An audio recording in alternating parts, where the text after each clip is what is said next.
लगता है देखो यार, दो चीजें हैं, मैं आप लोगों को पहले बता रहा हूं, बैकलॉग आपके पास हमेशा रहेगा, वो एटीट्यूड प्रॉब्लम है, एटीट्यूड प्रॉब्लम। जिसका एटीट्यूड अच्छा होगा उसका बैकलॉग बहुत कम होगा, जिसका एटीट्यूड बहुत खराब होगा पढ़ाई को लेकर के उसका बहुत ज्यादा बैकलॉग होगा। बैकलॉग सभी का होता है, जो बहुत अच्छा पढ़ता है उसके हिसाब से भी उसका स्टैंडर्ड अलग होता है, उसको लगता है कि मैं 5 बार रिवाइज करूंगा तब मैं अपने चैप्टर को कंप्लीट मानूंगा, तो वो भी अपने मेंटल प्रेशर लेकर के बैठा है कि मेरा बैकलॉग है, समझ रहे हो। उसने भी सोच रखा है कि भाई मैं सारे सवाल लगा दूंगा मॉड्यूल के, या फिर एक पर्टिकुलर किताब उठाई मैं इसके सारे लगा दूंगा, मैं सारे पीवाई की, उसने भी अपना एक टारगेट सेट करा हुआ है और वो उसको अचीव नहीं कर पा रहा है। वो अपने स्टैंडर्ड के हिसाब से उसने टारगेट सेट करा है कि भाई ये मेरे लिए थोड़ा सा अटेन करना कठिन होगा तो मैं इसको टारगेट बनाता हूं, और उसके लिए भी वो बैकलॉग होगा।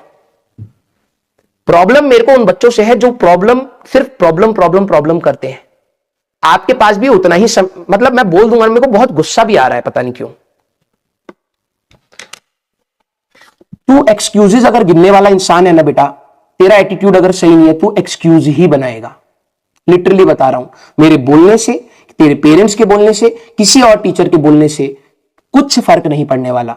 तू आज सुनेगा, तेरे को अच्छा लगेगा, तेरे को सिंपैथी टाइप फील होगा, तेरे को लगेगा दुनिया तेरे सुन रही है, बस 1 साल और। ऐसे कई बार मोमेंट्स आएंगे जहां पे तू सेल्फ सेटिस्फेक्शन कर लेगा कि हाँ यार चलो लोग मुझे समझ तो रहे ना कि मैं प्रॉब्लम में हूं। प्रॉब्लम में हर कोई है इस तैयारी में, ठीक है। तेरे को सिर्फ उस सेल्फ सेटिस्फेक्शन के लिए अगर तू सोच रहा है कि किसी को मैं प्रॉब्लम बता करके सोल्यूशन देख लेता हूं, बस वो समझ ले कि हाँ मैं प्रॉब्लम में हूं और जिस दिन मैं फेल करूंगा तो उसको ये रहेगा कि वो प्रॉब्लम में था इसलिए फेल करा, ऐसा कुछ नहीं होगा। फेलियर का टैक्स सीधे माथे पे चिपका देंगे लोग ऐसे हैं। कोई नहीं देखेगा कि तेरी तैयारी में क्या प्रॉब्लम्स थी, तूने क्या कमी रखी, टीचर की क्या कमी थी, सिस्टम की क्या कमी थी, दैट्स सब वॉश्ड है, समझ रहा है। इस पूरी तैयारी में हम अपना बेस्ट देते हैं, तेरे को भी अपना बेस्ट देना चाहिए। और मुझे पता है, मैं लिखित तौर से कह सकता हूं, तू अपना बेस्ट नहीं देता है। पूरे साल में 365 दिन में तू 10 दिन नहीं लिख पाएगा। लिखने के लिए बोल दूं, जिस दिन तू 100% एफिशिएंसी से पढ़ करके सोया हो, जिस दिन तू खुद को बोल पाया कि भाई आज मैंने इससे ज्यादा मैं पढ़ नहीं सकता था, 10 दिन नहीं निकाल पाएगा तू, और तू प्रॉब्लम गिना रहा है। तेरे प्रॉब्लम्स का सोल्यूशन तेरे को ही ढूंढना है। मैं हर चीज का लॉलीपॉप नहीं चटा सकता बेटा, समझ रहा है। जिस दिन तेरी आंखें खुलेंगी ना, इससे पहले कि बहुत देर हो जाए, खुद से समझ जाए ये तैयारी तेरी खुद की है, खुद की है। तू किसी भी टीचर से पढ़ ले धरती पर, तेरे को लग रहा है सिर्फ टीचर की वजह से सिलेक्शन होता है, तो तू बहुत बड़े भ्रम में है। मेरी वजह से कोई सिलेक्शन नहीं होगा। मैं दूसरे की क्या बात बोलूं, मेरी वजह से कोई सिलेक्शन नहीं होगा। सिलेक्शन होगा तेरी मेहनत से। तेरे में दम है, इस कंटेंट को ढंग से यूटिलाइज कर ले, हो जाएगा। और यही कंटेंट कई बच्चे नहीं पढ़ेंगे, कुछ नहीं होगा, समझ रहा है। मेरा काम कहां तक का है वो मैं पर्याप्त करूंगा। मेरा काम मार्गदर्शन का है, मैं तुम्हारी डायरेक्शन सेट करता चलूंगा, मैं तुम्हें पहले से बताता चलूंगा क्या प्रॉब्लम्स आएंगी, मैं तुम्हें पहले से बताता रहूंगा कि किस तरीके से इसको डील करना है, बस। अब तू सोचे कि मैं तेरे जाकर के एग्जाम दे दूं, नहीं होगा। तेरे को लगे कि तेरे पेरेंट्स तेरा एग्जाम दे देंगे, नहीं होगा।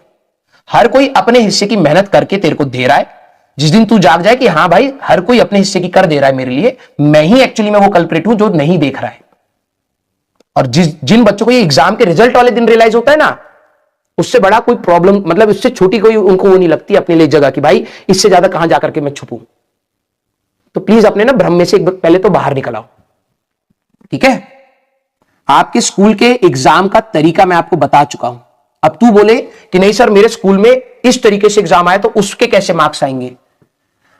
तू मेरी जगह होता ना तो शायद तू उसका 10% भी नहीं करता। लिटरली बता रहा हूं, वहां से बैठ करके शायद तेरे को ऐसा लगेगा। मैंने देखो स्कूल के लिए भी गाइड करा है, क्योंकि ये बैच किसका है पहले तेरे को ये भी क्लियर नहीं है। कई बच्चों को ये क्लियर नहीं होता। कुछ बच्चे कहते हैं कि सर हमारे स्टेट बोर्ड में ये हो रहा है, ये बैच प्रॉपरली उसके लिए नहीं था। हाँ, ये बैच आपके कॉम्पिटिटिव लेवल का था, राइट। साइमल्टेनियसली क्योंकि आपका सिलेबस बोर्ड से अलाइंड होता है तो आपको वहां पर हेल्प मिलेगी और आप वहां पर सपोर्टिव इस चीज को लेकर के समझ सकते हैं। लेकिन आपने क्या किया, आपने पूरा भार डाल रखा है इस बैच पर। ये प्रॉब्लम है, ये एटीट्यूड प्रॉब्लम है। आपको लगता है कि नहीं यहीं से कर लूंगा सारा हो जाएगा, ये मिल जाए बस मेरे को हो जाएगा। ऐसा नहीं होता। स्कूल के एग्जाम का पैटर्न अलग है, वहां पर आपको लिखना पड़ेगा, डिराइव करना पड़ेगा, स्टेप्स लिखने पड़ेंगे। अगर आप नहीं लिखोगे आपके मार्क्स नहीं आएंगे, चाहे आप किसी से भी पढ़ लीजिए बेटा। मैं पहले ही बता रहा हूं, ये भ्रम निकाल दो अपने दिमाग में से, आपको ही करना पड़ेगा, ठीक है। और जिस दिन आप हाथ छोड़ करके चलने लगेंगे ना टीचर से, तभी आप ग्रो करेंगे, अदरवाइज आप हमारे साथ ही रह जाएंगे। मेरा टारगेट सिर्फ अपनी, जहां तक मैं अपनी लाइफ में स्कोर कर पाया था उससे ऊपर ले जाने का है। मैंने कई बार आपको पढ़ाते हुए बोला है, बेटा पढ़ते समय मैं गधेपंथी में मैंने ये गलतियां करी। बोलता हूं या नहीं बोलता हूं। क्योंकि मेरे को चाहिए कि मेरा बच्चा वो गलतियां तो एटलीस्ट ना करे जो मैंने अपनी लाइफ में करी है, उससे कुछ सीख करके वो मेरे से बेहतर इंसान बन करके निकले इस सिस्टम से। समझ रहा है उस प्रोसेस को? तो प्लीज आप लोग ना थोड़ा सा पॉजिटिव एटीट्यूड रखिए।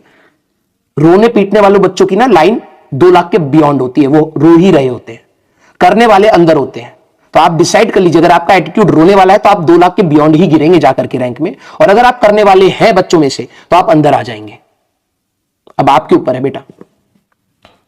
इरिटेशन होती है यार, क्योंकि आप ये सोच रहे कि यार हर चीज मैं नहीं करूंगा। जिस दिन मैं नहीं होऊंगा तो क्या तेरी पढ़ाई रुक जाएगी? ये बता, जिस दिन मैं गाइड नहीं कर पाया, मैं नहीं हुआ, ठीक है, तो क्या तू पढ़ाई करना छोड़ देगा या तेरी लाइफ रुक जाएगी? चलेगी ना भाई। तो तू ये मान करके अभी क्यों नहीं कर सकता है? मान करके अभी क्यों नहीं कर सकता है? मैं ही बोलूंगा कि बैकलॉग कैसे कंप्लीट होता है, तभी तेरा बैकलॉग कंप्लीट होगा। तेरे लिए सेल्फ रेस्पॉन्सिबिलिटी नाम की चीज नहीं है तेरे अंदर। मैं बोलना नहीं चाहता हूं, कुछ ऐसे पॉइंट्स होते हैं ना जिसमें बच्चों को बुरा लगता है, मेरे को पता है। वो कंस्ट्रक्टिव वे में या पॉजिटिव वे में नहीं सोचेंगे कि यार टीचर हमें क्यों बोल रहा है आज, क्योंकि तुम सुनना नहीं चाहते, वो तुम्हारे कंफर्ट जोन से बाहर की बात है। लेकिन कुछ बच्चे बुलवा देते हैं। आज बहुत अच्छे से सोच के आया था कि यार ये चीजें करेंगे, स्ट्रक्चर में मैंने और एग्जांपल्स जोड़े। लेकिन अगर आपके अंदर ये है कि यार क्लास एंड कर दो, सर ये दिक्कत है, एग्जाम में ये नहीं हो रहा, वो नहीं हो रहा, अरे भैया तुम प्रॉब्लम ही गिनते रहो, तुम प्रॉब्लम ही गिनो। एक काम करो, तुम निकल जाओ इस भीड़ से, तुम प्रॉब्लम गिनो। और मैं तब भी बता रहा हूं, प्रॉब्लम कभी खत्म नहीं होंगी। हम धीरे धीरे सॉल्व करते रहेंगे, प्रॉब्लम्स हर दिन ऐड होती रहेंगी और हमें हर दिन धीरे धीरे सॉल्व करना है। ये होता है प्रॉपर एटीट्यूड। तू प्रॉब्लम लेकर के बैठ करके कुर्सी पर ना सिर्फ रो ले, तेरे को लगता है उससे तेरा सिलेक्शन होगा, उससे तू लाइफ में आगे बढ़ेगा, ऑल द बेस्ट। जाइए करिए, 1 महीना करके देख लीजिएगा और फिर देखना, फील करना, जिन्होंने थोड़ी बहुत भी कलम चलाई, जिन्होंने थोड़ा बहुत भी स्ट्रगल करा, वो तेरी सिचुएशन तो बेटर हो गए हैं। अब तेरे को बेटर होना था या नहीं होना था, डिसाइड कर लेना आराम से बैठ करके। क्लियर बेटा? आपको 1 साल से पढ़ा रहा हूं, 1 साल से, ठीक है। हर टीचर आपको, आप अपने बैच में किसी भी टीचर को देख लीजिएगा, और किसी भी बैच में किसी भी टीचर को, सिर्फ हमारी बात नहीं है, ठीक है, आप इस प्लेटफॉर्म की भी बात नहीं है, आप किसी भी प्लेटफॉर्म में जाकर के देख लेना। मुझे ऐसा लगता है कि टीचर ईमानदारी से अपना काम पूरा करने की कोशिश करता है। हां, कभी टाइम कंस्ट्रेंट होता है तो वो कोशिश करता है 10 सवाल ना करा करके मैं 5 करा देता हूं, बच्चे का भला हो जाएगा, कुछ ना कुछ कर रहा होता है। लेकिन रिटर्न बैक में ना एक छोटा फ्रेगमेंट होता है जो रिस्पेक्ट करता है, समझता है, और एक बहुत बड़ा सेगमेंट होता है जो सिर्फ गरियाता रहता है। प्लीज आप उस कैटेगरी के बच्चे मत बनिए, ठीक है, क्योंकि उससे लाइफ, उस एटीट्यूड से लाइफ में आपको कुछ नहीं मिलेगा। हां, हो सकता है कि कोई टीचर आपके एक्सपेक्टेशन के बाहर से नीचे हो, ठीक है, हो सकता है, तो रिस्पेक्टफुली आप छोड़ दीजिए, आप वहां पर जाइए जहां पर आपका बार बढ़ जाए। लेकिन वो टीचर अपना कोशिश कर रहा है तो उसको करने दीजिए, उसको रोकिए मत। और अगर आपको लगता है कि आपका बार नीचे हो रहा है, आपको और एफर्ट्स लगाने, तो चेंज योर टीचर, ये भी फुल फ्रीडम है। लेकिन आपको अपना ग्राफ ग्रोथ वाला देखना चाहिए। आपका ग्राफ खुद का नीचे जा रहा है, एफर्ट्स नीचे जा रहे हैं, सब कुछ नीचे है, लेकिन एक्सपेक्टेशन फ्रॉम द वर्ल्ड, पूरा ग्राफ ऊपर बढ़ता जा रहा है। ऐसे होता है।